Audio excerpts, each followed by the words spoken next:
Ինչու ընթերցել։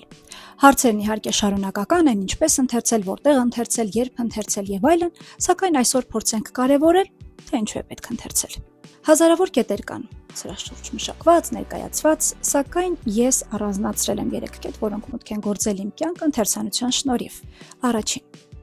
ընթերցանությունն օգնում է, ամենայն դեպս ինչ որ չափով օգնում է հաղթահարել ստրես, անհանգստությունը։ Ես ինքս լինելով ոչ այնքան ստրեսակայուն եւ էմոցիոնալ անձնավորություն հաճախակի եմ բախվում ցրված միտք ունենալու համախտանիշին։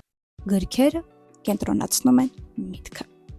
Պատահական չէ, որ ասում են գիրքը մարդուն ընկեր է։ Ամենայն դեպս ինձ համար ամենահաճելի զրուցակիցը։ Եկեք ներկայացնեմ 2 ենթակետ երկրորդ կետի ներքո։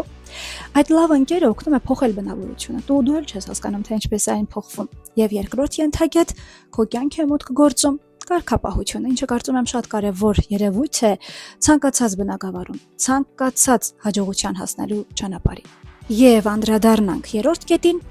ընթերցանությունը հարստացնում է բառապաշարը։ Օրինակ մի քանի տարի առաջ ես զգացի, թե ինչպես եմ կարգամում այս կամ այն միտքը ձևակերպելուց եւ արտահայտելուց, ինչը խոստովանում եմ շատ տհաճ երևույթ է։ Իսկ ընթերցանության շնորհիվ զրույցի ընթացքում դու ուղղակի կարող ես հիշել ինչ-որ մեջբերումներ եւ ըստ դրա կառուցել քո խոսքը եւ լինել շատ հաճելի զրուցակից։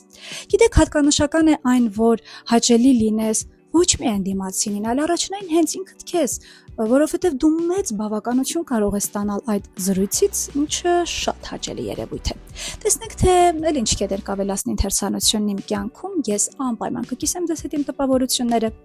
Շնորհանդիպում։